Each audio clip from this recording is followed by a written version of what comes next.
Dalam waktu yang tak masuk akal, hanya 10 hari, seluruh guru di sekolah elit itu dipecat bermula dari bau kaki. Bagaimana mungkin? Apa hubungan antara aroma tak sedap seorang siswi dengan pemecatan massal seluruh staf pengajar? Apakah ini kebetulan, sebuah konspirasi, ataukah ada rahasia lebih gelap yang tersembunyi di balik itu? Selama 60 menit ke depan, kita akan menggali lebih dalam misteri yang menggemparkan ini. Kita akan mencari tahu apa yang sebenarnya terjadi di balik dinding sekolah yang tadinya megah. Mengapa nasib para guru berubah drastis? Dan bagaimana semua ini bermula dari sesuatu yang begitu remeh? Bersiaplah, tentu. Berikut adalah narasi murni untuk subbab pertama, aroma perundungan. Awal penderitaan, Luna. Dengan panjang sekitar 900 sampai 1000 kata. Siap untuk text to speech.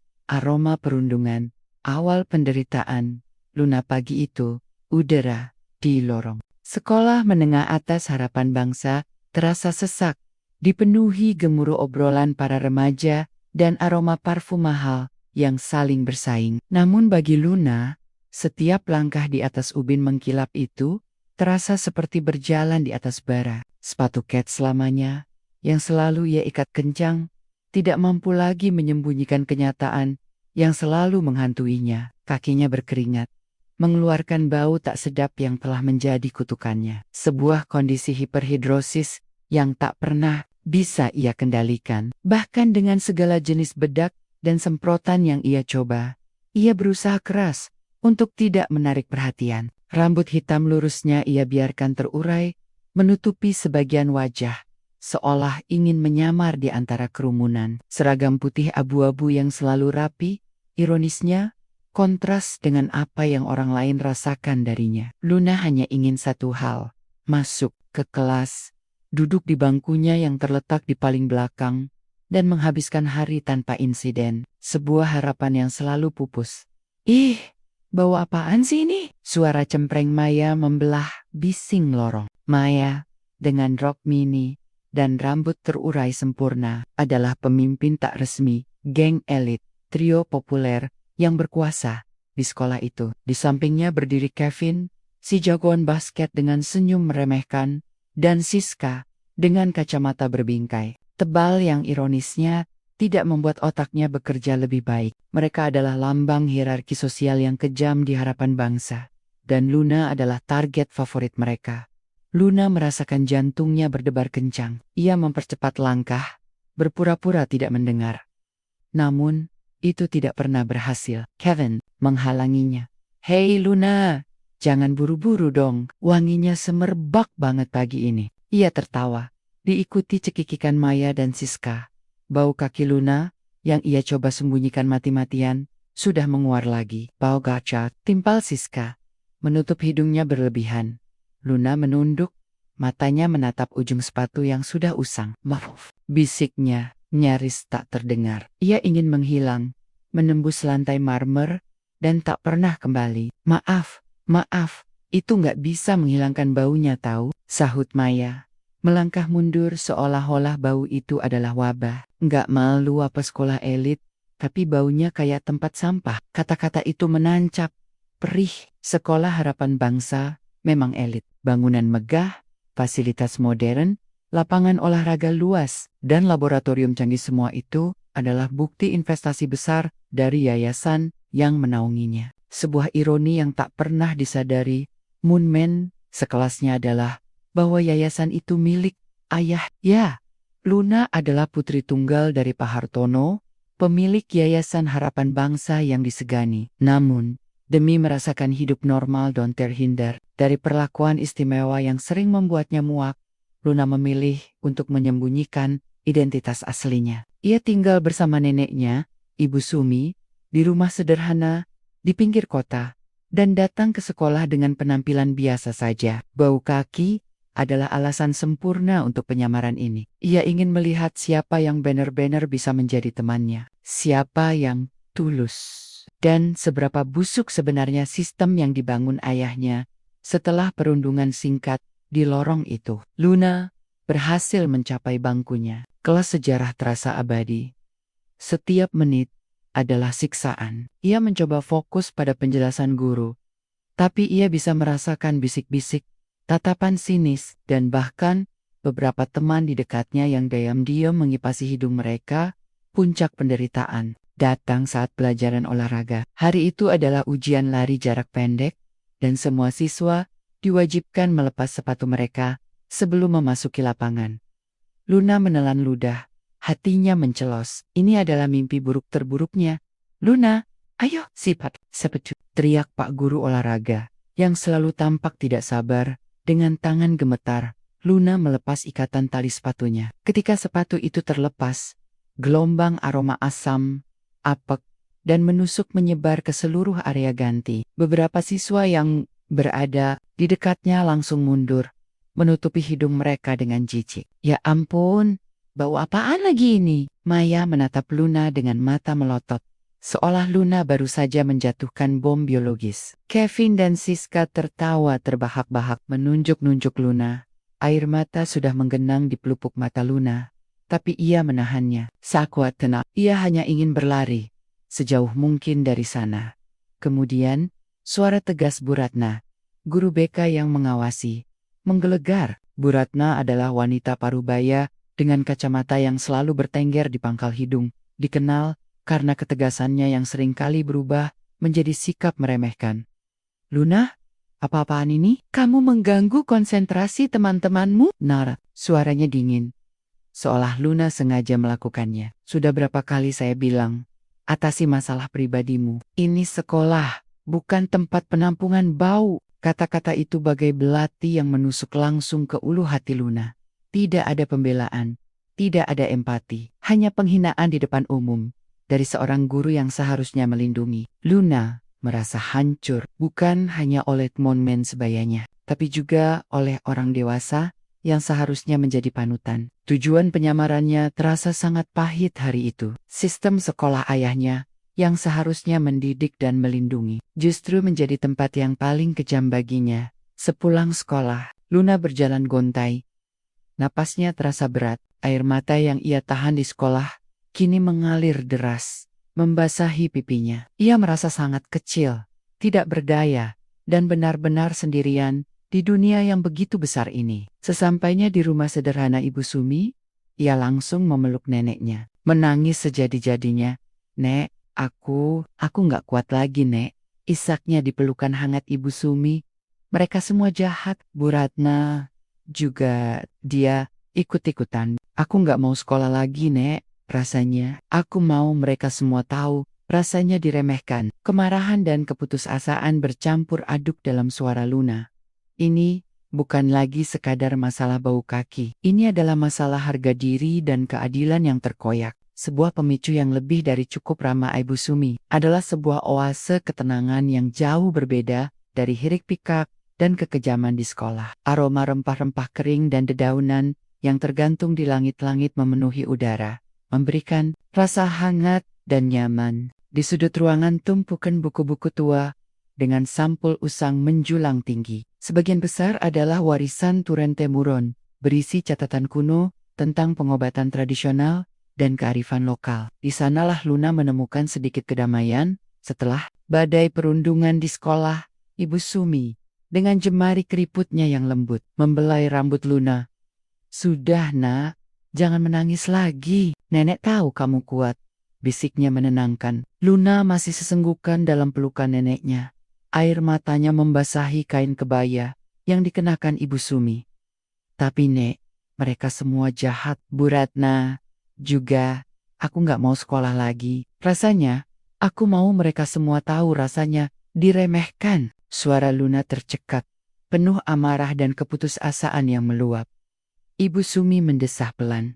Ia tahu persis bagaimana rasanya. Dulu, jauh sebelum Luna lahir, bahkan sebelum ayah Luna lahir, Ibu Sumi sendiri pernah merasakan hal yang sama. Ayatum, di sebuah desa kecil yang masih sangat kental dengan tahayul. Dan karena kondisi tubuhnya yang sering sakit-sakatan, serta kebiasaannya mengumpulkan tumbuhan aneh, ia seringkali diremehkan dan dijauhi. Orang-orang dewasa memandangnya sebelah mata, anak-anak menjauhinya. Perasaan dikucilkan itu mengendap dalam dirinya, mendorongnya untuk mendalami lebih jauh warisan leluhurnya, ilmu tentang tumbuhan dan ramuan.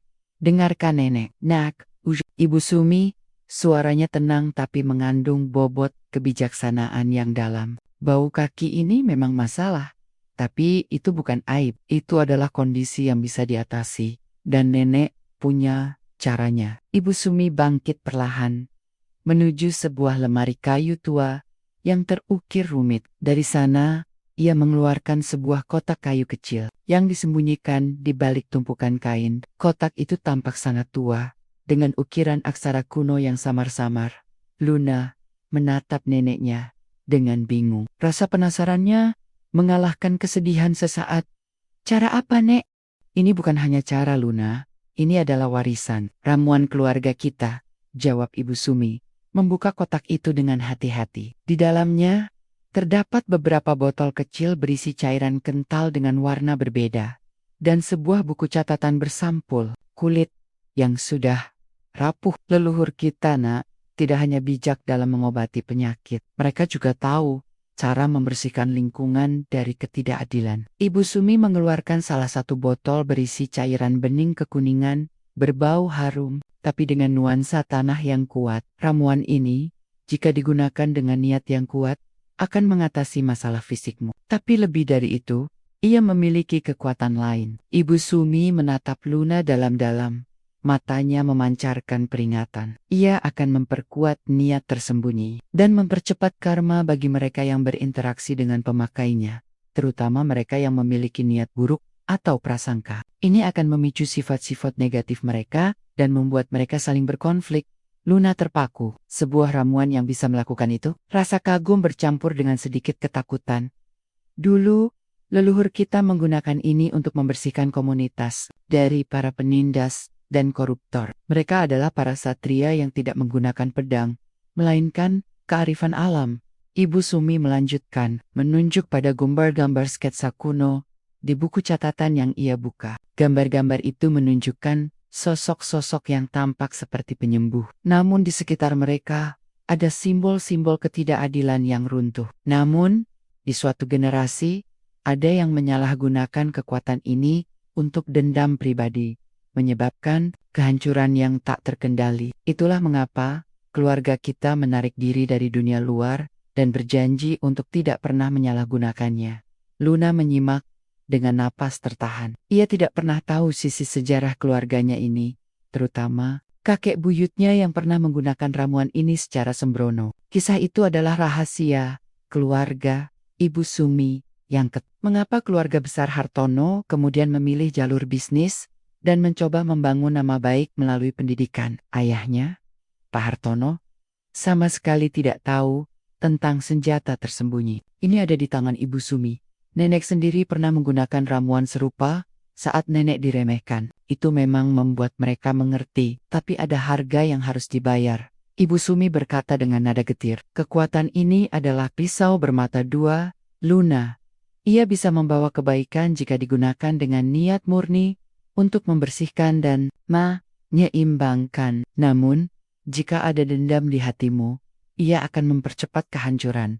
Bukan hanya bagi mereka, tapi bisa juga bagimu. Luna menatap botol di tangan neneknya. Di satu sisi, ia takut. Di sisi lain, sebuah perasaan puas yang berbahaya mulai tumbuh di hatinya. Mereka yang meremehkannya, mereka yang menertawakannya, mereka yang menghinanya, terutama Bu Ratna, yang kejam seolah-olah layak mendapatkan balasan. Ia ingat tatapan jijik Maya, tawa mengejek Kevin, dan kata-kata tajam Bu Ratna yang menusuk. Niat awalnya untuk mengatasi bau kaki memang murni, tetapi setelah perlakuan di sekolah hari itu, terbersit niat samar untuk membuat mereka mengerti rasa sakit yang ia rasakan. Ini adalah kesempatan sempurna untuk membuktikan kelemahan sistem sekolah ayahnya, bahkan menyingkirkan para guru yang tidak kompeten. Aku akan menggunakannya, Nek, kata Luna akhirnya. Suaranya mantap, meskipun ada getaran samar di dalamnya. Aku janji akan hati-hati. Aku hanya ingin mereka semua tahu bagaimana rasanya. Ibu Sumi menatap cucunya lama. Ia melihat tekad di mata Luna, tapi juga merasakan sedikit bibit dendam yang mulai tumbuh. Ia tahu ini adalah pilihan yang berisiko, tapi ia juga memahami bahwa Luna dengan identitas aslinya yang tersembunyi, memiliki kesempatan unik untuk membersihkan lingkungan di sekitarnya. Ingat Luna, kata Ibu Sumi, menyerahkan botol ramuan itu kepadanya. Kekuatan sejati bukan tentang menghukum, tapi tentang menegakkan keadilan. Niatmu akan menentukan dampaknya. Luna mengangguk, memegang botol itu erat-erat. Aroma ramuan itu, yang samar-samar menyerupai campuran bunga dan tanah basah, kini terasa seperti janji. Janji untuk menghilangkan bau kaki, dan janji yang lebih besar lagi. Janji untuk perubahan, sebuah rencana perlahan terbentuk di benaknya. Bukan sekadar untuk bertahan, tetapi untuk mengguncang sistem dari dalam, dan melihat apakah karma benar-benar ada. 3 hari pertama setelah Luna mulai menggunakan ramuan neneknya adalah campuran aneh antara kelegaan dan ketegangan yang merayap pelan. Bau kakinya, yang selama ini menjadi sumber penderitaan dan penghinaan, perlahan memudar. Aroma samar yang muncul sebagai gantinya adalah sesuatu yang tidak bisa dideskripsikan dengan mudah, bukan wangi bunga, bukan juga rempah, melainkan sesuatu yang bersih, hampir netral, namun dengan sentuhan kekuatan yang tak terlihat. Luna bisa merasakan perubahan pada kakinya, namun ia lebih fokus pada perubahan di sekelilingnya. Hari pertama ramuan itu bekerja. Luna masuk sekolah dengan perasaan campur aduk antara cemas dan harapan. Ia memakai sepatu kets selamanya. Namun, kali ini ada keyakinan yang berbeda dalam langkahnya. Seperti biasa, ia mencoba menghindari kerumunan. Namun tak ada lagi bisik-bisik atau hidung yang ditutup saat ia lewat. Bahkan saat pelajaran olahraga, ia melepas sepatunya tanpa rasa takut yang mencekam. Bau tak sedap itu benar-benar lenyap. Sebuah kemenangan kecil, namun cukup untuk mengukir senyum tipis di bibirnya. Namun, efek ramuan itu tidak hanya berhenti pada bau kakinya. Seiring berjalannya hari, Luna mulai mengamati pola perilaku aneh pada orang-orang di sekitarnya, terutama guru-guru dan geng elit yang dulu merundungnya. Awalnya, itu hanya gejala kecil. Pak guru olahraga yang bayusannya cerewet, beberapa kali terlihat menggaruk kepalanya, bingung saat sedang menjelaskan teknik lari. Bu Ratna, guru BK yang selalu tenang dan angkuh, tampak lebih mudah tersinggung, bahkan dengan hal-hal kecil seperti suara kursi yang bergeser. Pada hari keempat, perubahan itu semakin nyata. Di ruang guru, ketegangan mulai terasa. Luna, yang kebetulan lewat untuk mengumpulkan tugas, mendengar Bu Ratna beradu argumen sengit dengan guru bahasa Indonesia tentang jadwal piket. Suara mereka meninggi, hal yang jarang terjadi sebelumnya.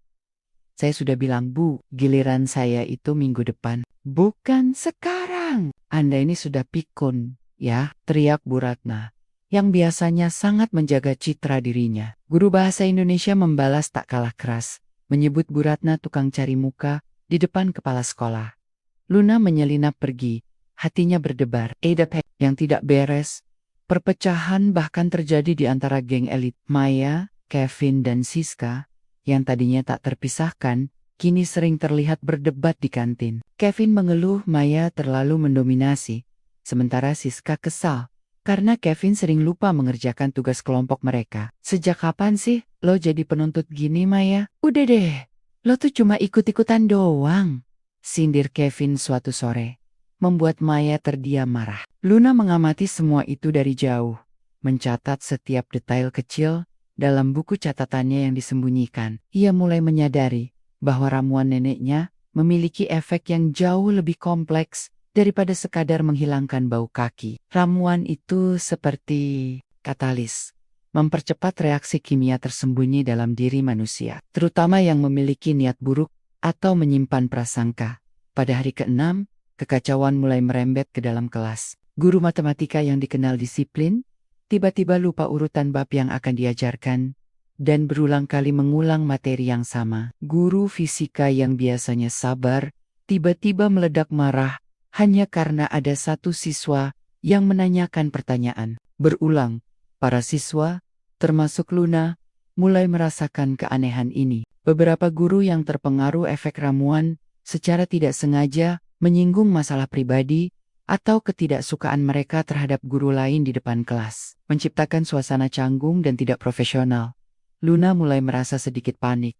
Namun, pada saat yang sama, ia juga merasakan sedikit kepuasan yang dingin. Ini adalah bagian dari rencananya, meskipun efeknya jauh lebih cepat dan lebih intens dari yang ia bayangkan. Setiap malam, ia bercerita kepada Ibu Sumi tentang perkembangan di sekolah. Ibu Sumi hanya mengangguk, sesekali memberikan peringatan samar tentang kekuatan ramuan itu. Hati-hati, nak, dendam itu seperti api, bisa membakar yang lain, tapi juga dirimu sendiri. Luna, dengan identitasnya yang tersembunyi sebagai putri pemilik sekolah, melihat semua ini sebagai sebuah eksperimen sosial yang brutal, namun perlu. Ayahnya, Pak Hartono, selalu percaya bahwa sekolahnya adalah yang terbaik, dengan staf pengajar yang kompeten. Luna ingin membuktikan bahwa di balik citra itu ada kerapuhan moral dan etos kerja yang buruk. Ia merekam beberapa percakapan guru. Di lorong dengan ponselnya, diam-diam mengambil foto-foto keadaan kelas yang berantakan dan mencatat setiap detail perilaku aneh. Ini semua adalah bukti yang akan ia gunakan nanti. Pada hari ke-8, situasi di ruang guru mencapai titik tidih. Sebuah pertemuan mendadak digelar untuk membahas penurunan kualitas pengajaran yang signifikan. Namun, rapat itu dengan cepat berubah menjadi medan perang. Bu Ratna, yang merasa paling superior, tiba-tiba menuduh guru kesenian sering bolos, mengajar, dan bahkan memalsukan laporan absen. Guru kesenian tidak terima dan membalas dengan membongkar fakta bahwa Bu Ratna sering menerima suap dari orang tua siswa untuk mendapatkan nilai bagus. Suasana menjadi sangat panas. Di tengah keributan itu, Pak Budi, kepala sekolah, yang biasanya mampu meredakan ketegangan, justru tampak gelisah dan tertekan. Ia berteriak meminta semua tenang, namun tidak ada yang mendengarkan. Justru, salah satu guru yang sudah sangat frustrasi, dengan suara lantang berkata, "Percuma Pak Kepala Sekolah bicara. Bapak sendiri yang paling banyak menutup mata. Dana pembangunan perpustakaan itu kemana Pak? Saya tahu Bapak markup anggarannya." Seluruh ruangan mendadak hening. Tuduhan korupsi. Luna, yang kebetulan melewati pintu ruang guru yang terbuka sedikit, mendengar kalimat itu dengan jelas, matanya membelalak. Skandal korupsi kepala sekolah, ini adalah hal yang tidak ia duga. Namun ia menyadari bahwa ini adalah kesempatan emas. Ramuan itu tidak hanya memicu konflik antar guru, tetapi juga mengungkap kebusukan yang lebih besar di dalam sistem. Sebuah senyum tipis, penuh perhitungan, terukir di wajah Luna. Ia tahu ayahnya harus melihat ini. Semua ini di tengah kekacauan yang melanda sekolah harapan bangsa. Luna bergerak dalam bayang-bayang, menjadi dalang tak terlihat di balik semua peristiwa. Setiap hari, ia mengamati, mencatat, dan mengumpulkan bukti dengan ketelitian yang nyaris obsesif. Telepon pintarnya, yang sederhana, menjadi senjata utamanya. Diam-diam, ia merekam setiap pertengkaran guru di ruang istirahat, setiap bisikan tuduhan di koridor, bahkan saat Bu Ratna terang-terangan memaki guru lain di depan kelas. Rekaman-rekaman itu, meskipun tidak sempurna, menangkap esensi ketidakprofesionalan dan konflik yang merajalela. Tidak hanya rekaman suara, Luna juga mengambil foto-foto. Sudut-sudut ruang guru yang biasanya rapi kini seringkali dipenuhi tumpukan kertas berserakan dan koretan-koretan kemarahan di papan tulis. Ada juga foto-foto momen ketika guru-guru terlihat menguap di kelas, atau bahkan tertidur di meja mereka. Bukti nyata dari hilangnya konsentrasi dan dedikasi. Semua ini adalah material mentah yang akan diolah Luna menjadi bom waktu setiap malam. Di rumah sederhana Ibu Sumi, Luna dan neneknya memeriksa temuan-temuan baru. Ibu Sumi, dengan tatapan bijaksananya, tidak mengatakan banyak. Ia hanya mendengarkan, sesekali mengangguk, atau menghela napas. Ia tahu, ramuan itu bekerja sesuai fungsinya mengungkap dan memperkuat niat tersembunyi. Luna, dengan kepintarannya, hanya menjadi operator yang cerdas. "Nek, mereka semakin parah. Tadi Bu Ratna nyaris berkelahi sama guru sejarah di depan siswa," lapor Luna suatu malam. Suaranya sedikit gemetar, antara kaget dan geli. dan Pak Budi. Dia benar-benar korupsi. Nek, aku dengar sendiri dia telepon seseorang tentang dana lebih untuk proyek lapangan basket. Ibu Sumi hanya mengangguk pelan. Kebenaran itu seperti air, Nak. Sekeras apapun ditahan, ia akan menemukan jalannya sendiri untuk keluar. Kamu hanya mempercepat alirannya. Luna menghabiskan berjam-jam menyusun semua bukti itu. Ia menyortir rekaman berdasarkan tanggal dan subjek, menulis ringkasan singkat untuk setiap insiden, dan mencetak beberapa foto yang paling mencolok di warnet terdekat. Ia tahu ayahnya, Pak Hartono, adalah pria yang menjunjung tinggi integritas dalam bisnisnya. Namun, Luna juga tahu, ayahnya terlalu sibuk dan terlalu percaya pada laporan manis dari bawahannya. Ia perlu menyajikan bukti yang tak terbantahkan, yang akan mengguncang kepercayaan ayahnya. Setelah semua bukti terkumpul dan tersusun rapi, Luna memasukkannya ke dalam sebuah amplop coklat besar. Dengan hati-hati, ia menuliskan alamat kantor, yayasan sekolah di amplop itu, sengaja tidak menyertakan nama pengirim. Ini harus terlihat seperti laporan anonim dari seseorang yang peduli dengan masa depan sekolah. Keesokan paginya, saat sekolah baru saja dimulai dan lorong-lorong masih sepi, Luna menyelinap ke ruang kepala sekolah. Ia tahu Pak Budi sering datang. Terlambat, dengan jantung berdebar kencang, ia membuka pintu ruangan yang tidak terkunci, lalu meletakkan amplop coklat itu di atas tumpukan dokumen di meja Pak Budi, memastikan amplop itu terlihat jelas. Kemudian, ia pergi secepat mungkin. Tanpa meninggalkan jejak, ia ingin ayahnya menemukan sendiri kebenaran itu. Tanpa mengetahui bahwa putrinya adalah dalangnya, beberapa jam kemudian, di kantor Yayasan Harapan Bangsa, yang mewah di pusat kota, Pak Hartono, ayah Luna, sedang meninjau laporan keuangan. Ia adalah pria parubaya yang tenang, dengan kacamata berbingkai tipis, dan setelan jas yang selalu rapi. Reputasinya sebagai pengusaha jujur dan dermawan sangat penting baginya. Ketika sekretarisnya meletakkan amplop coklat tanpa nama itu di mejanya, Pak Hartono mengerutkan kening. Surat anonim, ia biasanya mengabaikan hal semacam itu. Namun, entah mengapa, ada sesuatu yang mendorongnya untuk membukanya. Saat ia mulai membaca ringkasan laporan dan melihat foto-foto serta mendengarkan rekaman suara di USB drive yang disertakan, wajah Pak Hartono berubah pucat. Kemarahan perlahan menggantikan kebingungannya. Suara-suara guru yang saling memaki, tuduhan korupsi terhadap Pak Budi, bukti inkompetensi yang jelas, semua itu seperti pukulan telak baginya. Ia tidak bisa percaya bahwa hal seperti ini terjadi di sekolah yang ia bangun dengan keringat dan dedikasi. Pak Budi terlibat korupsi? Guru-guru saling menjatuhkan? Ini tidak mungkin, gumamnya. Matanya menatap tajam ke depan. Ia merasa dikhianati oleh orang-orang yang ia percayai. Pak Hartono segera memanggil tim investigasi internal yayasan. Ia memerintahkan mereka untuk segera turun ke sekolah, melakukan pemeriksaan menyeluruh, mewawancarai siswa, guru, dan staf, serta mengaudit keuangan sekolah secara detail. Perintahnya jelas, temukan semua kebenaran, tanpa terkecuali. Ia ingin membersihkan nama baik yayasannya di sekolah. Pak Budi, sang kepala sekolah, merasa tekanan semakin mencekik. Setelah menerima amplop anonim itu dan membaca isinya, ia dilanda kepanikan hebat. Ia tahu bukti-bukti yang ada sangat kuat. Ia mencoba mencari siapa dalang di balik laporan anonim itu. Mencurigai semua orang. Para guru yang terpengaruh ramuan Luna semakin tidak terkendali, membuat kekacauan di sekolah semakin menjadi-jadi. Rapat guru selalu berakhir dengan teriakan dan saling tuding, dan ini hanya mempermudah tim investigasi yayasan untuk menemukan kebenaran.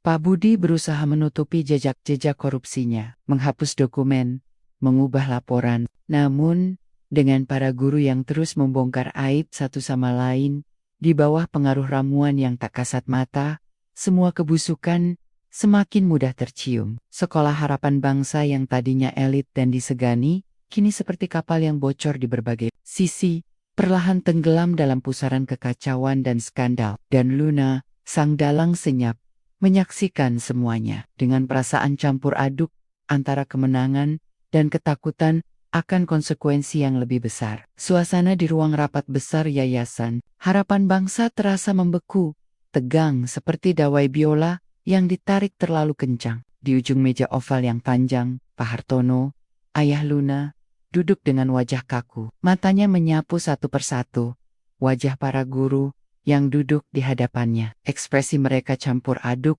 ada yang gugup, ada yang defensif, dan ada pula yang tampak bingung, seolah tidak mengerti mengapa mereka semua dipanggil ke sana. Pagi itu, panggilan mendadak dari yayasan telah mengguncang Sekolah Harapan Bangsa. Para guru bergegas datang. Sebagian besar masih membawa isi-isi pertengkaran dan rasa curiga dari hari-hari sebelumnya. Aura ramuan Ibu Sumi masih bekerja, membuat emosi mereka mudah meledak. Bu Ratna, dengan dagu terangkat tinggi, tampak berusaha mempertahankan ketenangan, namun tangannya yang mencengkeram tas tangannya menunjukkan kegelisahan. Pak Budi, kepala sekolah, duduk di samping Pak Hartono, wajahnya pucat pasi, keringat dingin membasahi pelipisnya. Ia tahu badai besar akan datang. Pak Hartono membuka rapat dengan suara berat yang menggelegar, memenuhi ruangan. Bapak dan Ibu guru sekalian, hari ini kita berkumpul untuk membahas sesuatu yang sangat serius. Yayasan telah menerima beberapa laporan disertai bukti mengenai kondisi internal sekolah kita yang sangat memprihatinkan. Sebuah proyektor menyala, menampilkan rekaman suara yang dikumpulkan Luna. Suara Bu Ratna yang berteriak marah, guru bahasa Indonesia yang membalas tuduhan dengan kasar, dan selotahan tentang manipulasi nilai serta dana fiktif. Para guru saling pandang, raut terkejut dan ketakutan mulai muncul. Mereka mengenali suara mereka sendiri, dan kata-kata yang terlontar dalam kemarahan dan kehilangan kontrol. Apakah ini suara Bapak dan Ibu? Tanya Pak Hartono datar, menatap tajam ke sekeliling. Tidak ada yang menjawab, hanya keheningan yang memekakan telinga. Kemudian, layar proyektor menampilkan foto tumpukan sampah di ruang guru. Foto meja guru yang berantakan, dan yang paling menyakitkan bagi Pak Hartono, foto seorang guru yang tertidur di mejanya saat jam pelajaran. Ini adalah bukti visual yang tak terbantahkan. Kami juga menemukan beberapa ketidakberesan dalam laporan keuangan. Lanjut Pak Hartono. Nada suaranya semakin mengeras. Ia menatap Pak Budi, terutama terkait dengan proyek pembangunan lapangan basket dan pengadaan buku perpustakaan. Apakah Bapak bisa menjelaskan ini, Pak Budi? Pak Budi menelan ludah. Ia mencoba mencari alasan. Tapi di bawah pengaruh ramuan yang memperkuat kegelisahan dan rasa bersalahnya, lidahnya terasa keluh. Keringatnya semakin deras. Ia tahu, ramuan itu tidak membuatnya berbohong, tapi membuatnya sulit untuk menyembunyikan kebenaran. Ini salah paham Pak Hartono. Pak Budi, terbata, ada kesalahan pencatatan, mungkin, namun, sebelum Pak Budi bisa melanjutkan pembelaannya, Bu Ratna yang sudah berada di ambang batas toleransi emosinya, tiba-tiba meledak. Ia, yang merasa terpojok oleh tuduhan korupsi, yang juga ia lontarkan ke Pak Budi di hari-hari sebelumnya, tidak bisa lagi menahan diri. Salah paham bagaimana Pak Budi? Bapak sendiri yang bilang pada saya, kalau dana itu bisa diatur. Bapak juga yang menyuruh kami diam soal beberapa siswa yang dapat nilai bagus, padahal tidak pantas. Kata-kata Bu Ratna memicu reaksi berantai. Guru-guru lain yang juga terpengaruh ramuan dan memiliki dendam atau ketidakpuasan terpendam, ikut berbek. Mereka tidak lagi peduli pada loyalitas atau menjaga rahasia. Semua keluh kesah, semua kecurangan yang mereka lihat, semua kebencian yang terpendam, kini tumpah ruah. Bu Ratna juga sering memanipulasi nilai. Pak, dia minta bayaran dari orang tua murid untuk kelulusan, teriak guru kimia yang dulu pernah berseteru dengan Bu Ratna. Anda sering datang terlambat dan membiarkan siswa mencontek saat ujian. Balas Bu Ratna, menunjuk guru kimia. Ruang rapat berubah menjadi arena pertengkaran massal. Para guru saling menuduh, membongkar aib satu sama lain dengan nada marah dan histeris. Mereka tidak menyadari bahwa perilaku mereka sendirilah yang semakin menguatkan bukti di tangan Pak Hartono. Mereka hanya melihat lawan di hadapan mereka yang harus dihancurkan. Pak Hartono hanya terdiam, membiarkan badai itu berlalu. Setiap tuduhan yang dilontarkan adalah konfirmasi atas apa yang ada di dalam amplop anonim itu.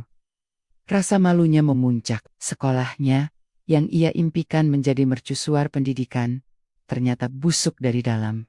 "Cukup," raung Pak Hartono, suaranya membelah. Kekacauan itu. Semua guru terdiam, terkejut oleh kemarahan Pak Hartono yang jarang terlihat. "Saya sudah melihat cukup banyak," kata Pak Hartono. Napasnya tersengal menahan emosi. "Kondisi ini tidak bisa ditoleransi. Sekolah ini, yayasan ini, didirikan atas dasar integritas dan dedikasi. Apa yang terjadi di sini? Ini adalah penghinaan bagi visi dan misi kita." Pak Budi, yang sudah tak berdaya, akhirnya menyerah. Di bawah tekanan bukti yang tak terbantahkan dan pengakuan tak sengaja dari para guru, ia tak punya pilihan lain selain mengakui keterlibatannya dalam penyelewengan. Pengakuannya memang tidak menyeluruh. Ia masih mencoba menyembunyikan beberapa detail. Namun itu sudah cukup bagi Pak Hartono. Pak Hartono menatap semua guru yang ada di ruangan itu dengan kekecewaan yang mendalam. Ia merasa dikhianati. Selama ini, ia terlalu mempercayai laporan-laporan positif dan citra luar yang megah, mengabaikan tanda-tanda kecil yang mungkin saja ada. Putrinya, Luna, telah memberinya sebuah pelajaran pahit. Kini, ia harus bertindak. Sore itu, aula serbaguna Sekolah Harapan Bangsa terasa sesak, dipenuhi oleh seluruh siswa, staf tata usaha, dan tentu saja para guru yang wajahnya tegang. Desas-desus tentang rapat darurat yayasan telah menyebar cepat, dan semua orang tahu bahwa sesuatu yang besar akan diumumkan. Di panggung utama, Pak Hartono berdiri tegak di samping perwakilan yayasan lainnya. Tatapannya menyapu setiap wajah di hadapannya, dari yang termuda hingga tertua. Luna, duduk di bangku paling belakang di antara teman-temannya, merasakan jantungnya berdebar kencang. Ini adalah puncak dari segalanya. Suasana hening saat Pak Hartono melangkah maju ke podium. Mikrofon berdenging sesaat sebelum suaranya yang berat memecah keheningan. "Assalamualaikum warahmatullahi wabarakatuh. Selamat sore Bapak Ibu Guru, staf dan anak-anakku sekalian." Nada formal itu sudah cukup untuk memicu gelombang kegelisahan di antara para guru. Pak Hartono tidak membuang waktu. Yayasan telah melakukan investigasi menyeluruh dalam beberapa hari terakhir mengenai kondisi internal Sekolah Harapan Bangsa. "Kami telah menemukan banyak bukti yang sangat mengkhawatirkan." Ia berhenti sejenak, tatapannya beralih ke deretan guru di depan. "Bukti-bukti ini menunjukkan adanya praktik ketidakprofesionalan, pelanggaran etika yang serius, dan bahkan dugaan tindakan korupsi yang melibatkan oknum di dalam manajemen sekolah." Para guru mulai berbisik-bisik. Beberapa terlihat syok, yang lain marah. Namun tidak ada yang bisa membantah. Mereka tahu apa yang ia maksud. Drama dan pertengkaran yang mereka alami selama seminggu terakhir adalah bukti nyata. Maka dari itu, lanjut Pak Hartono, suaranya kini lebih tinggi dan tegas. "Setelah mempertimbangkan semua fakta dan demi menjaga integritas serta nama baik Yayasan Harapan Bangsa, kami telah mengambil keputusan yang sangat sulit, namun mutlak." Ia menarik napas dalam, lalu melanjutkan dengan suara yang menggelegar di seluruh aula. "Terhitung sejak hari ini, seluruh staf pengajar dan kepala sekolah, Bapak Budi, resmi diberhentikan dari tugas mereka di sekolah menengah atas Harapan Bangsa." Seketika, aula yang tadinya hening, kini pecah menjadi gemuruh. Suara-suara kaget, pekikan marah, dan tangisan tak percaya. Para guru saling pandang. Beberapa jatuh terduduk di kursi mereka. Bu Ratna, yang tadinya berusaha tegar, kini berpegangan pada meja di depannya. Wajahnya memucat pasi, matanya melotot. Tidak percaya dengan apa yang baru saja ia dengar. Pak Budi, yang duduk di barisan paling depan, terlihat seperti patung lilin yang baru saja meleleh. Pandangannya kosong. "Ini tidak mungkin, ini fitnah," teriak seorang guru dari barisan tengah. Suaranya putus asa. "Bagaimana bisa? Kami sudah mengabdi bertahun-tahun," sambung yang lain, dengan air mata yang mulai membasahi pipi. Namun, Pak Hartono tetap teguh. Keputusan ini diambil setelah pertimbangan matang dan bukti yang tak terbantahkan. Sekolah ini akan memulai babak baru dengan tim pengajar yang baru, yang berkomitmen penuh pada visi dan misi pendidikan berkualitas dan beretika. Para siswa yang tadinya terdiam, kini mulai bereaksi. Sebagian besar masih terkejut, mencoba memproses informasi yang baru saja mereka dengar. Kepala sekolah dan semua guru dipecat. Ini adalah peristiwa yang belum pernah terjadi sepanjang sejarah sekolah mereka. Namun, di antara keterkejutan itu, ada beberapa bisikan kepuasan yang samar, terutama dari mereka yang pernah merasakan perlakuan tidak adil atau diremehkan oleh para guru itu. Luna mengamati semua reaksi ini dari bangku belakang. Di satu sisi, ada rasa puas yang membuncah di dadanya. Misinya berhasil. Para guru yang meremehkannya, yang gagal melindungi siswa, dan yang terlibat dalam korupsi, kini mendapatkan balasannya. Ia melihat wajah Bu Ratna yang hancur, dan rasa dingin yang aneh menjalari tubuhnya. Ini adalah konsekuensi dari niat yang ia lepaskan dengan ramuan neneknya.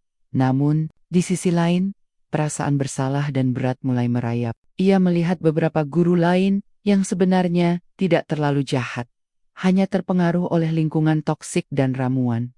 Kini, juga ikut kehilangan pekerjaan mereka. Skala dampak dari perbuatannya, meskipun tidak disengaja sepenuhnya, ternyata jauh lebih besar dari yang ia bayangkan. Sebuah sekolah terguncang.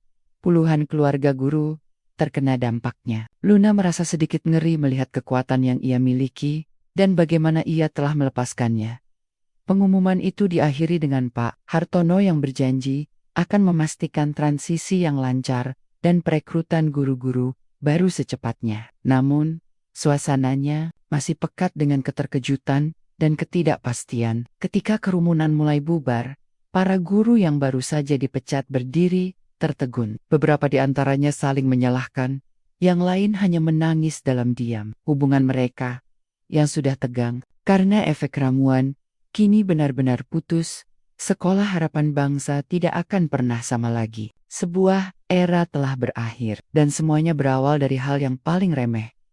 Bau kaki seorang siswi yang diremehkan, dan sebuah niat tersembunyi untuk mengungkap kebenaran. Luna meninggalkan aula dengan perasaan campur aduk. Ia telah memicu badai yang membersihkan, tetapi juga meninggalkan kehancuran di jalannya. Pelajaran terbesar baginya mungkin baru saja dimulai.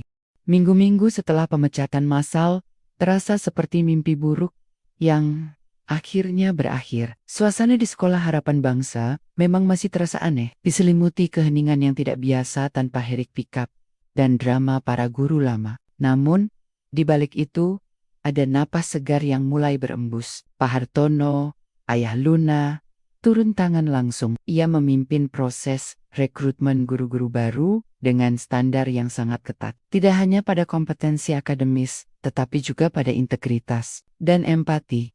Luna, di sisi lain, merasakan beban yang berbeda. Setelah pengumuman pemecatan itu, ia pulang ke rumah neneknya dengan perasaan campur aduk. Rasa puas atas keberhasilan misinya masih ada, tetapi rasa bersalah atas skala kehancuran yang ia picu mulai mendominasi. Ia telah melihat bagaimana ramuan neneknya yang ia gunakan dengan niat yang belum sepenuhnya murni, mampu menghancurkan kehidupan orang lain.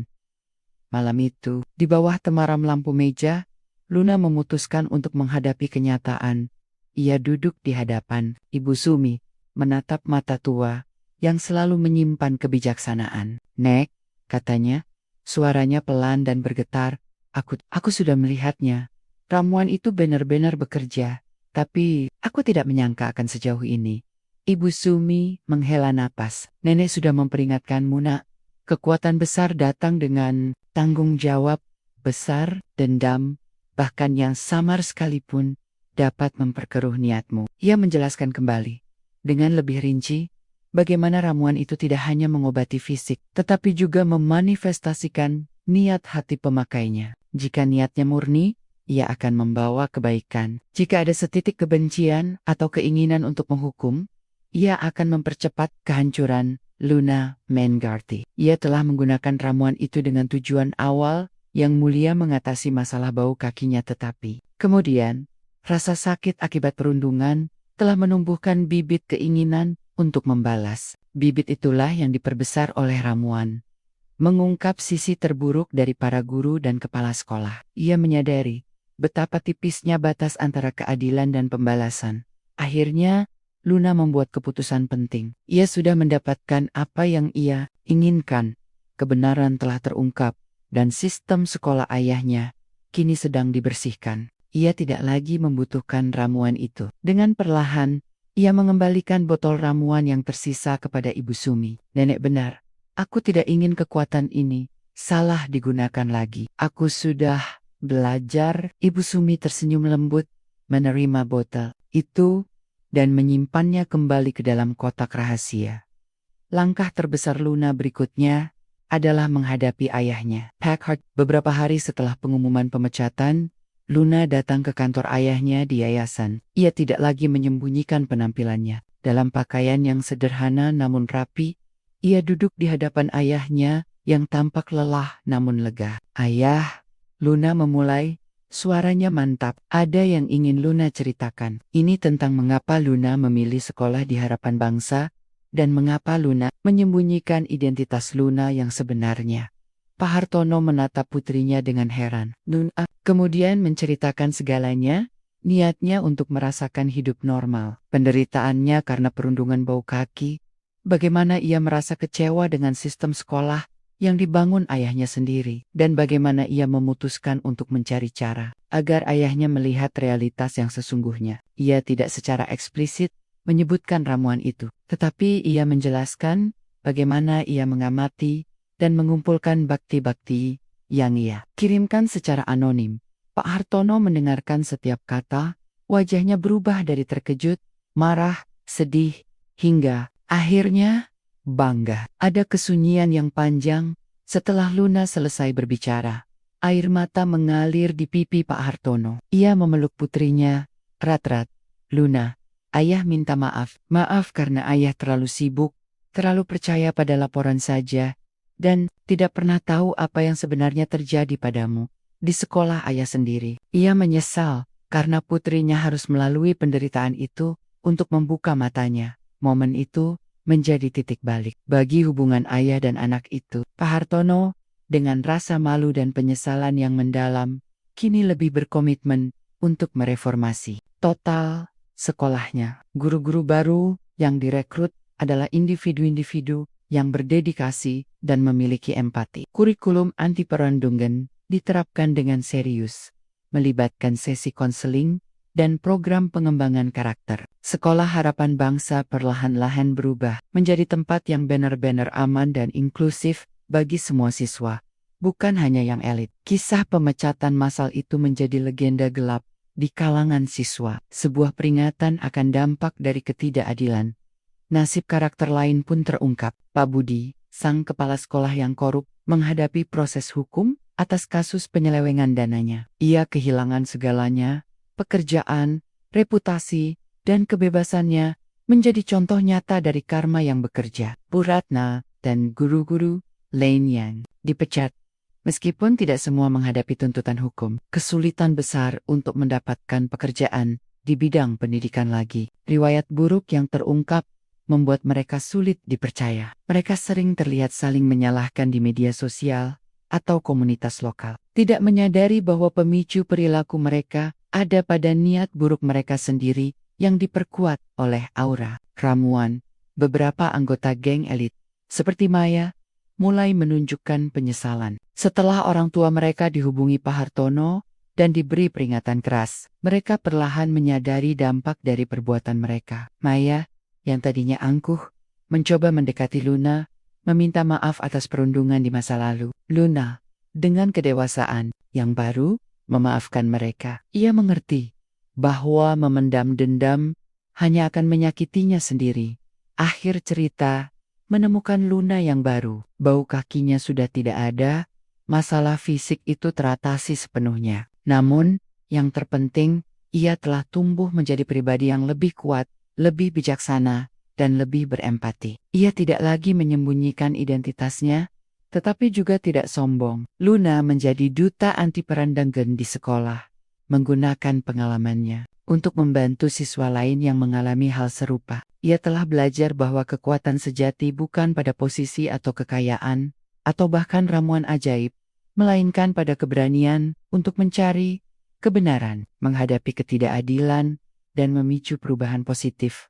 Bahkan, jika itu berarti mengungkap kelemahan orang-orang terdekat atau sistem yang dimiliki. Sekolah Harapan Bangsa kini lebih baik, dan Luna menatap masa depan yang lebih cerah, bukan karena dendam, tetapi karena pelajaran pahit yang mengubahnya selamanya. Minggu-minggu setelah pengumuman gempar itu, Sekolah Harapan Bangsa terasa seperti sebuah kanvas kosong yang siap dilukis ulang. Aula yang biasanya riuh dengan deses-desis, kini diselimuti keheningan yang canggung, namun di balik itu, ada napas baru yang mulai berembus. Pak Hartono, ayah Luna, yang wajahnya kini memancarkan tekad kuat sekaligus penyesalan mendalam, turun tangan langsung memimpin reformasi. Proses rekrutmen guru-guru baru dilakukan dengan standar yang belum pernah ada sebelumnya. Tidak hanya kecerdasan akademis, tetapi juga integritas, empati, dan rekam jejak dalam menciptakan lingkungan belajar yang positif menjadi tolok ukur utama. Pak Hartono tidak ingin kesalahan yang sama terulang lagi. Di sisi lain, Luna, sang arsitek, tak terlihat di balik kekacauan itu, merasakan beban yang berbeda. Setelah menyaksikan sendiri skala kehancuran yang ia picu, campuran rasa puas dan bersalah bergelut dalam dirinya. Ia telah melihat bagaimana ramuan neneknya yang ia gunakan dengan niat yang belum sepenuhnya murni, mampu menghancurkan kehidupan orang lain. Gambaran wajah Bu Ratna yang hancur dan tatapan kosong Pak Budi terus menghantuinya. Betapa tipisnya batas antara keadilan dan pembalasan. Malam itu, di rumah sederhana Ibu Sumi, Luna memutuskan untuk menghadapi kenyataan. Di bawah temaram lampu meja, ia duduk di hadapan neneknya, menatap mata tua yang selalu menyimpan kebijaksanaan. "Nek," katanya, suaranya pelan dan bergetar. Aku sudah melihatnya. Ramuan itu benar-benar bekerja. Tapi aku tidak menyangka akan sejauh ini. Aku merasa bersalah." Ibu Sumi menghela napas panjang. "Nenek sudah memperingatkanmu, Nak.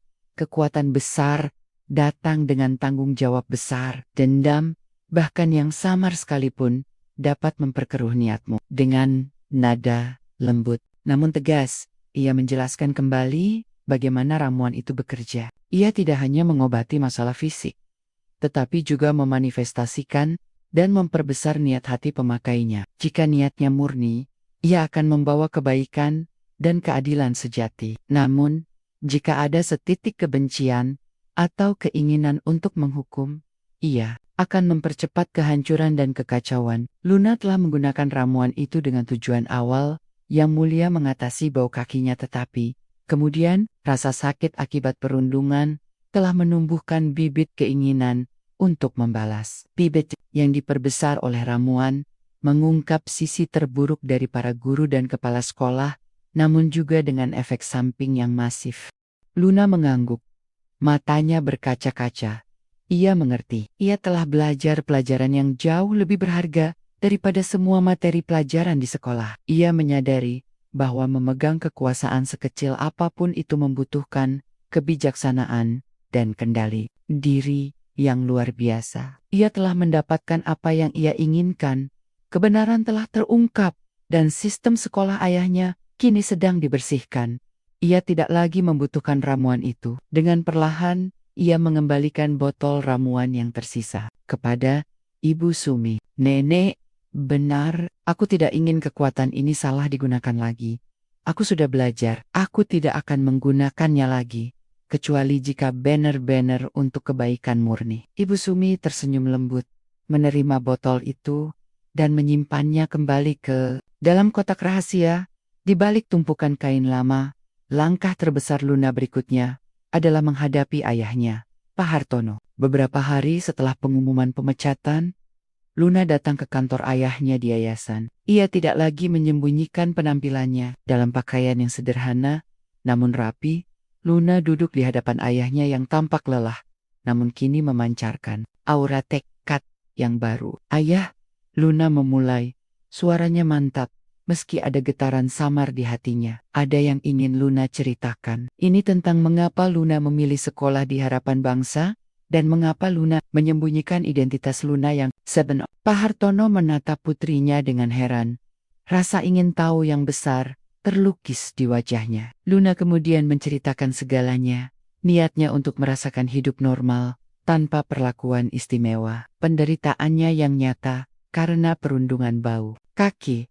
Bagaimana ia merasa sangat kecewa dengan sistem sekolah yang dibangun ayahnya sendiri, dan bagaimana kekecewaan itu mendorongnya untuk mencari cara agar ayahnya melihat realitas yang sesungguhnya. Ia tidak secara eksplisit menyebutkan tentang ramuan dan kekuatan mistisnya, tetapi ia menjelaskan bagaimana ia mengamati dan mengumpulkan setiap bukti yang ia kirimkan secara anonim. Ia ingin ayahnya memahami bahwa perubahan besar diperlukan, bukan hanya karena laporan atau angka, tapi karena penderitaan nyata yang dialami siswa. Pak Hartono mendengarkan setiap kata. Wajahnya berubah dari terkejut menjadi marah, sedih, dan akhirnya penuh rasa bangga bercampur penyesalan. Air mata mengalir di pipi pria gagah itu. Ia bangkit dari kursinya dan memeluk putrinya erat-erat.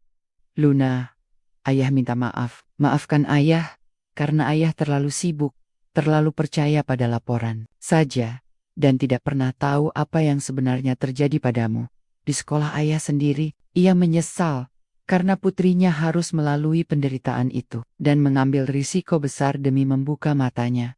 Momen itu menjadi titik balik yang monumental bagi hubungan ayah dan anak itu. Pak Hartono, dengan rasa malu dan penyesalan yang mendalam, kini lebih berkomitmen penuh untuk mereformasi total sekolahnya. Guru-guru baru direkrut adalah individu-individu yang tidak hanya kompeten, tetapi juga memiliki hati, berdedikasi, dan menjunjung tinggi empati. Kurikulum anti-perundungan diterapkan dengan serius, melibatkan sesi konseling berkala, program pengembangan karakter, dan sistem pelaporan yang aman bagi siswa. Sekolah Harapan Bangsa perlahan-lahan bertransformasi menjadi tempat yang benar-benar aman, inklusif, dan inspiratif bagi semua siswa, bukan hanya yang elit atau yang memiliki koneksi. Kisah pemecatan massal itu menjadi legenda gelap di kalangan siswa, sebuah peringatan abadi akan dampak dari ketidakadilan dan keserakahan. Nasib karakter lain pun terungkap seiring berjalannya waktu. Pak Budi, sang kepala sekolah yang korup, menghadapi proses hukum yang panjang atas kasus penyelewengan dananya. Ia kehilangan segalanya, pekerjaan, reputasi yang hancur, dan akhirnya kebebasannya. Menjadi contoh nyata dari karma yang bekerja dengan cara yang brutal. Bu Ratna dan guru-guru lain yang dipecat, meskipun tidak semua menghadapi tuntutan hukum, kesulitan besar untuk mendapatkan pekerjaan di bidang pendidikan lagi. Riwayat buruk yang terungkap membuat mereka sulit dipercaya oleh institusi manapun. Mereka sering terlihat saling menyalahkan di media sosial atau komunitas lokal, tidak menyadari bahwa pemicu perilaku mereka ada pada niat buruk mereka sendiri yang diperkuat oleh aura ramuan. Beberapa anggota geng elit seperti Maya mulai menunjukkan penyesalan yang tulus setelah orang tua mereka dihubungi langsung oleh Pak Hartono dan diberi peringatan keras. Mereka perlahan menyadari dampak dari perbuatan mereka. Maya, yang tadinya angkuh, mencoba mendekati Luna, meminta maaf tulus atas perundungan di masa lalu. Luna, dengan kedewasaan yang baru, memaafkan mereka. Ia mengerti bahwa memendam dendam hanya akan menyakitinya sendiri, dan bahwa setiap orang layak mendapat kesempatan kedua untuk berubah.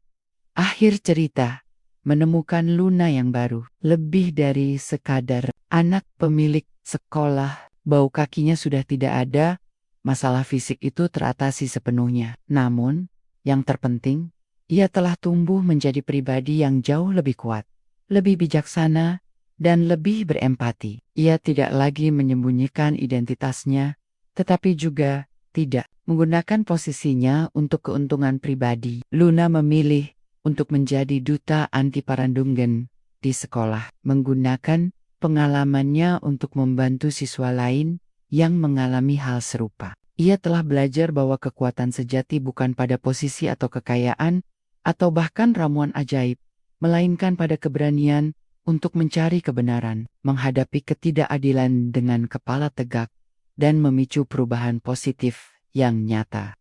Harapan bangsa kini jauh lebih baik, dan Luna menatap masa depan yang cerah, bukan karena dendam, tetapi karena pelajaran pahit yang telah mengubahnya selamanya menjadi agen perubahan yang sesungguhnya.